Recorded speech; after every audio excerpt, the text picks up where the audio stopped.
think I did that right. I don't know. I guess we'll see. As always, you guys are going to have to let me know if you can hear me, because that seems to be my biggest challenge most of these weeks. Raven Shadow. So what's... Oh, there we go. Now I got it even up on the screen. Fantastic. I don't even have to look at this. Okay. Emily Blue, what's happening? You guys let me know right now if you can hear me. And then I can just fucking drop it, because I don't want to fucking deal... No, I'm just kidding. But yeah, let me know how the sound is. If I gotta do something different, I'd like to do it at the beginning as opposed to sit here and talk for 5 minutes.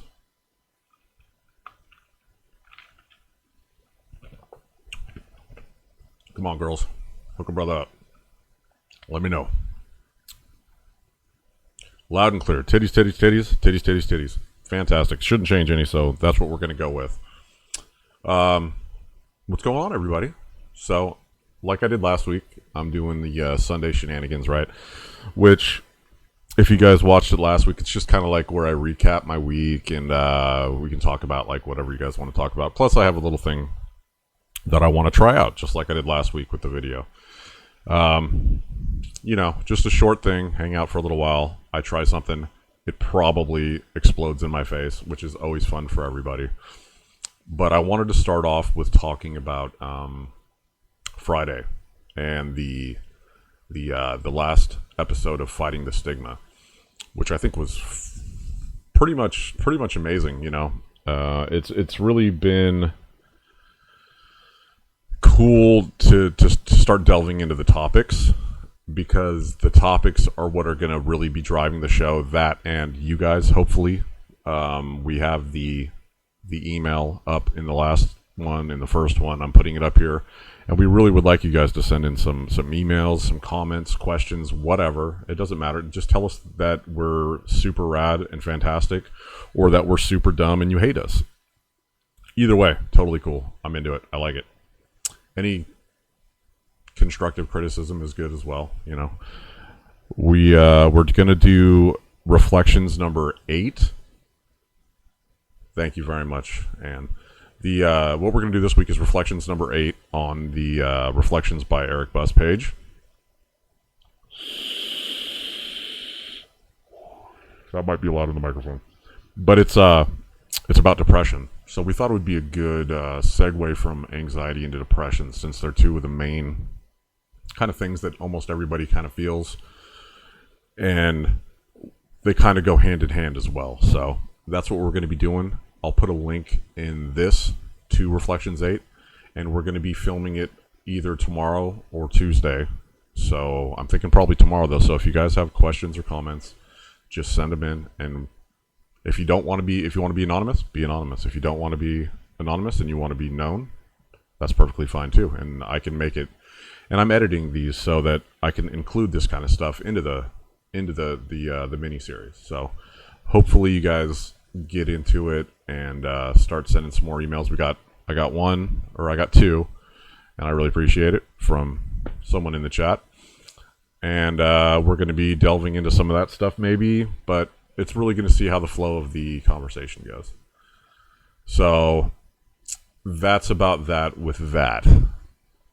As far as my week, it was kind of a weird week. If anybody follows me on the social medias, I've been much more active this week. I've been watching my diet this week, and it's really been great. It's the positive attitude that I had last week has really carried over into this week, and is only intensified by being active and getting out and doing things. You know, I've been running every day.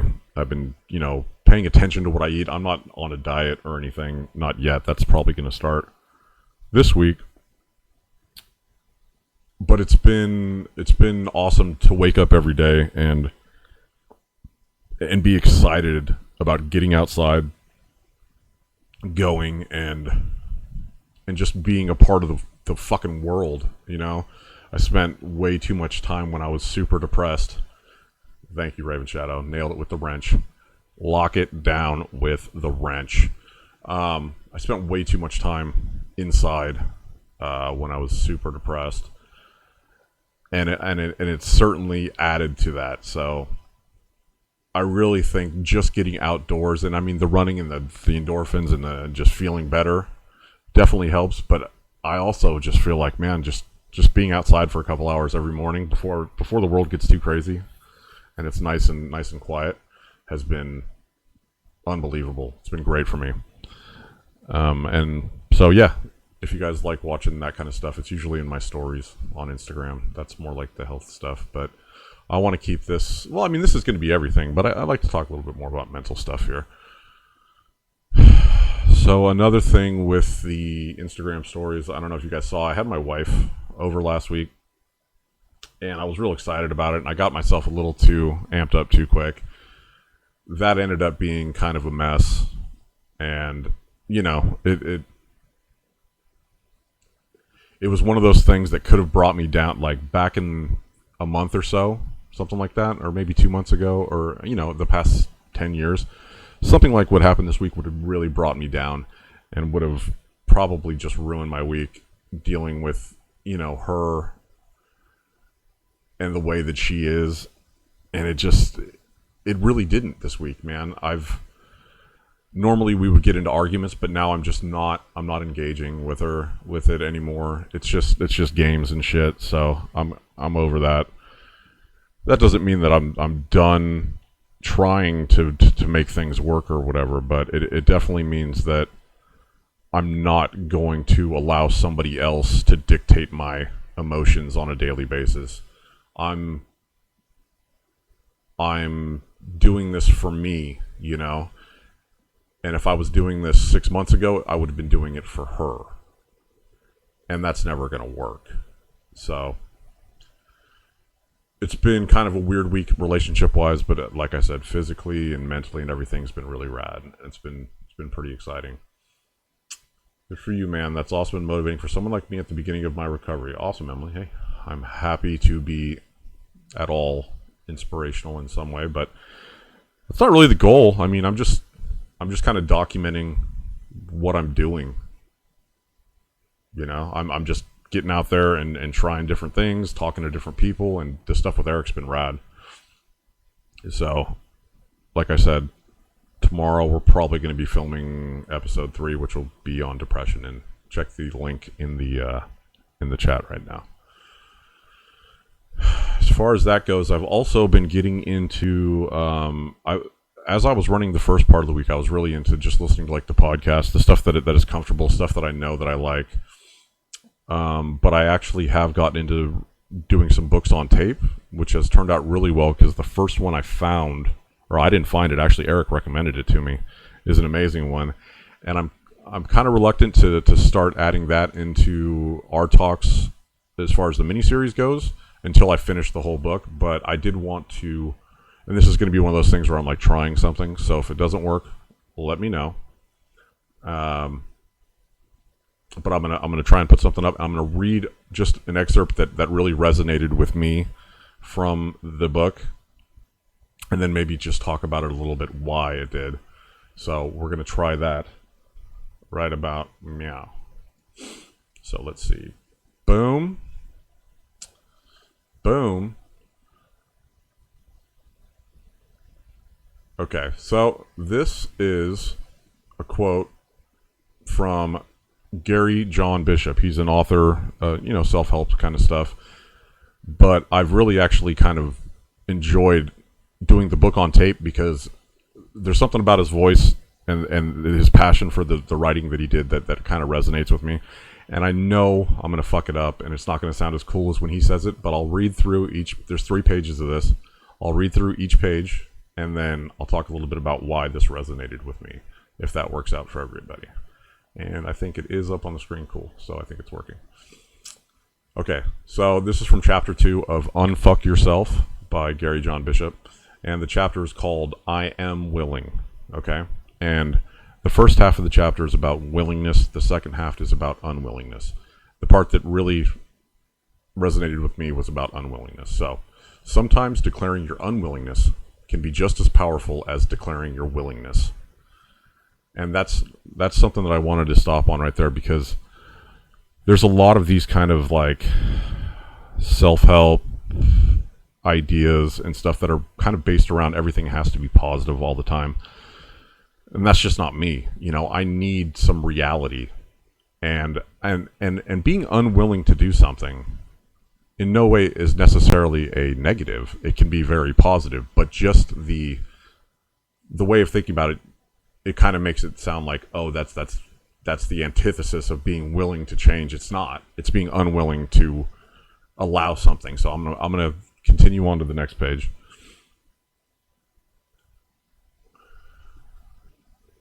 Are you willing to live with a body that is unhealthy? No. Are you willing to continue living paycheck to paycheck? No. Are you willing to put up with the unworkable, unsustainable relationships? No. Now, this is the part that really resonated with me when I was running this week, because it was during some of the stuff that I was dealing with my wife, was the first part, obviously, because I was running. And, you know, that's definitely an attempt at getting my body a little bit healthier. The second part does also resonate, because one of the places I ran to was, I don't know if you guys saw in my stories, I put in some applications for some different places around my house that I happened to just see along the way while I was running. And the last part about, are you willing to put up with unworkable, unsustainable relationships? No. And I'm not willing to do that anymore. And I'm not willing to compromise my feelings for those of another person's, or my well-being or mental health, in order to placate somebody else anymore, which is what I've been doing for a long time. And I'm not saying that, oh no, yeah, fuck her, blah blah blah, this is bullshit, she fucked everything. No. But what I am saying is, I'm not going to allow myself to play that game anymore. And I'm more than willing to help her out to try and get her in the right mind space. But the fact is, I don't think she's ready to do that. So I got to worry about me, and that's what I'm doing. And I can't see chat right now, just letting everybody know. Okay, so that gives an idea on that one. And then here's the last little part of the quote that I really liked. I am unwilling. Unwillingness creates resolve and determination.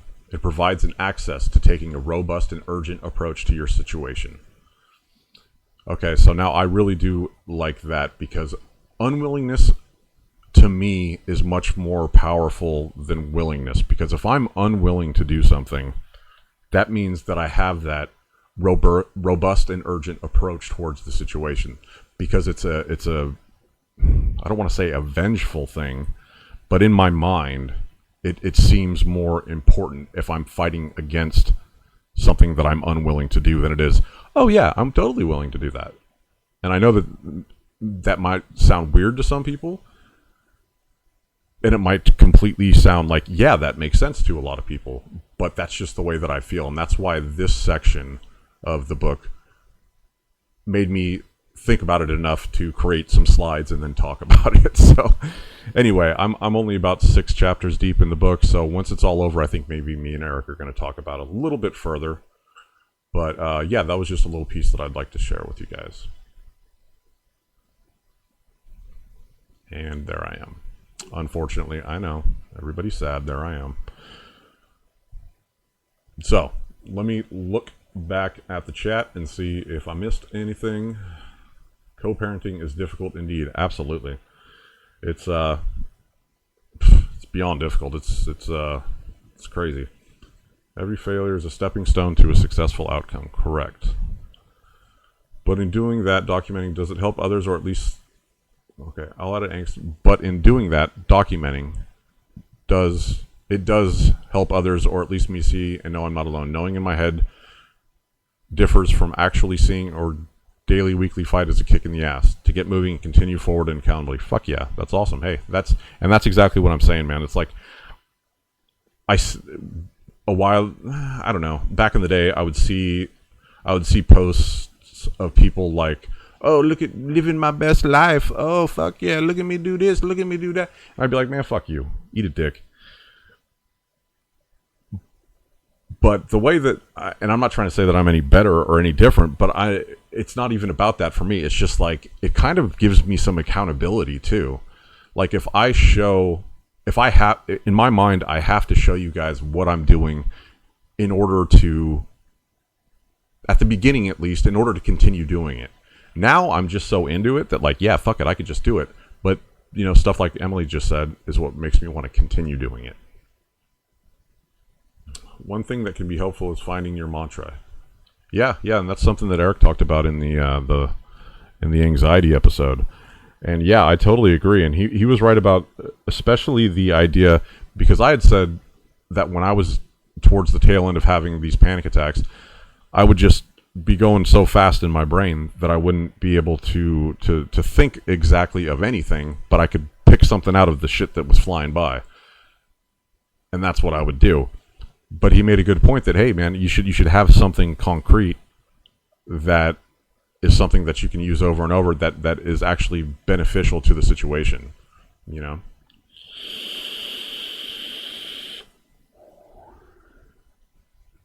Shane Beekman, what's up, my brother? Got my app today, and it's fucking 101. I have no idea what that means, Shane Beekman, but I love you to death. Explain that to me, please. Oh, okay, I see. 38 degrees hot here. Oh, yeah, because I forget, in Australia, it's the opposite, right? You guys are in summer right now. I'm in winter. Yeah, I got up this morning and when I went to go run at, like, I don't know, 6 or 7 or whatever fucking time it was when I actually finally got outside. And I looked at the thing and I said, oh, let's see what the temperature is. And it was 44 degrees Fahrenheit. And I was like, ooh, man, it's fucking cold. And then I got back home from my run and I watched the beginning of one of the football games, and it was like -9 with a -23 wind chill factor out on the field. I was like, okay, I'm not going to bitch about 44 anymore. But yeah, 101, it's pretty fucking hot. Raven Shadow, I wake up every day. I wake up and say every morning that I will not have an alcohol drink. Hey, yeah, absolutely. If that's something that helps, that's something you got to do, man. That's one thing that I got to start probably looking at too is, you know, I haven't done any drugs since, I don't know, almost 2 months now. But I still do drink when I'm watching the football game or whatever. But I've never really, I mean, as cliche as it sounds, I've never really had a big problem with alcohol as far as fucking up my life or anything. I could always have a few drinks and be cool, but yeah, I don't know. We'll see how that goes. Central Florida, 79 degrees. It's humid as fucking Florida though. It's like United States crotchal region. So humid. Good God. Got alligators and shit too. I ain't into that. I'll take earthquakes any day over humid alligator taints.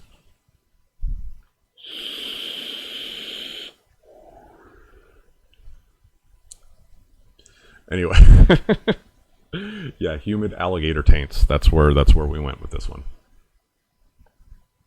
Okay, so yeah, like I was saying, for these Sunday ones, I just want to do a quick recap and kind of get some stuff out. But what I am going to do is, obviously, like I said, we're going to be doing another Fighting the Stigma either tomorrow or the next day. But I will be doing another Man on Fire Q&A, and I'll do some more 30-something degrees. Yeah, I'll do some more like build up to it, so maybe we can get some more people. So hopefully anybody that watches this or is in the chat, when I post probably tomorrow about the next Man on Fire Q&A, maybe just share it. Help me out, man. Let's get some more people in here so we can have a good dialogue going. I really just enjoy talking to you guys. I really enjoy sharing experiences, and I think that it's helpful for all of us. So yeah, I think that's gonna pretty much do it for this Sunday Shenanigans today. I really appreciate all you guys coming in, especially you guys in the chat, everybody that leaves the comments, everybody that leaves the likes, everybody that watches the Fighting the Stigma, and just everybody for being fucking cool-ass people that are trying to get better together. So, anyway, I appreciate you. All of you.